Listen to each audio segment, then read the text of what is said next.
इटावा का इतिहास बहुत ही प्राचीन और गौरवशाली है।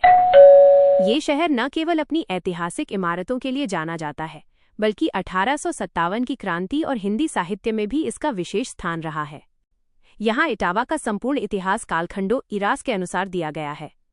1. नामकरण और प्राचीन इतिहास, एंशिएंट हिस्ट्री। नाम की उत्पत्ति। ऐसा माना जाता है कि प्राचीन काल में यहाँ ईंटों के भट्टे बहुत थे, इसलिए इसे इष्टिकापुरी कहा जाता था।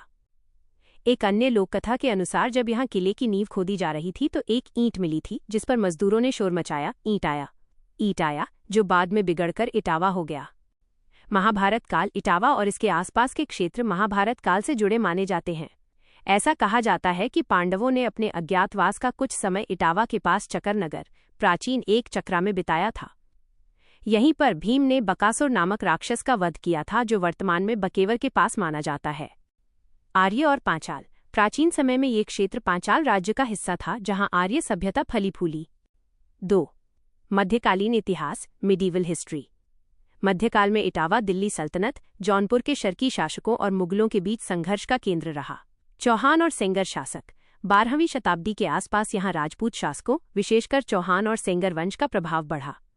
पृथ्वीराज चौहान के वंशज सुमेर शाह ने यहाँ इटावा का किला बनवाया था। मुगल काल। बाबर और हुमायूं के समय में इटावा पर मुगलों का कब्जा हुआ। आईने अकबरी में भी इटावा का जिक्र एक परगने के रूप में मिलता है। मराठा और नवाब। मुगलों की शक्ति क्षीण होने के बाद इटावा पर मराठों का भी कुछ समय के लिए प्रभाव रहा और बाद में ये अवध के नवाबों के अधीन आ गया। 3. आधुनिक इतिहास और 1857 की क्रांति, मॉडर्न हिस्ट्री। इटावा का आधुनिक इतिहास सबसे ज्यादा रोमांचक है, खासकर ब्रिटिश काल के दौरान। 1857 का गदर। इटावा 1857 के प्रथम स्वतंत्रता संग्राम का एक मुख्य केंद्र था।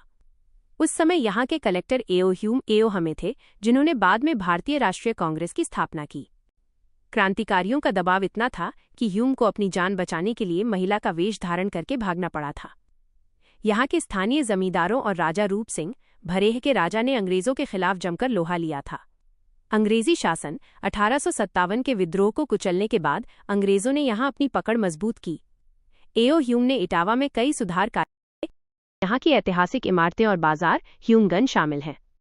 4. भौगोलिक और सांस्कृतिक महत्व। नदियों का संगम, पंचनद। इटावा जिले में यमुना और चंबल जैसी प्रमुख नदियां बहती हैं। यहाँ का पंचनद, जहाँ 5 नदियां मिलती हैं, माइनस यमुना, चंबल, सिंध, कुवारी और पहुज, एक पवित्र और ऐतिहासिक स्थल है। बीहड़, रवीन्स। चंबल के बीहड़ इटावा की पहचान रहे हैं, जो ऐतिहासिक रूप से बागियों, डकैतों की शरणस्थली के रूप में भी प्रसिद्ध रहे, हालांकि अब स्थिति बदल चुकी है। साहित्य। हिंदी साहित्य में इटावा का बड़ा योगदान है। रीतिकाल के महाकवि देव और आधुनिक काल के मशहूर साहित्यकार बाबू गुलाब राय का संबंध इटावा से ही है। 5. वर्तमान इटावा। आज इटावा एक विकसित शहर है। यह लायन सफारी के लिए विश्व स्तर पर प्रसिद्ध हो रहा है। इसके अलावा यहाँ कई पार्क और आधुनिक सुविधाएं विकसित की गई हैं, जो इसे पर्यटन के नक्शे पर ला रही हैं। सारांश। इटावा का सफर महाभारत के एक चक्रा से शुरू होकर 1857 की क्रांति के रणक्षेत्र और आज के लायन सफारी तक फैला हुआ है। यह शहर शौर्य, साहित्य और संस्कृति का अनूठा संगम है।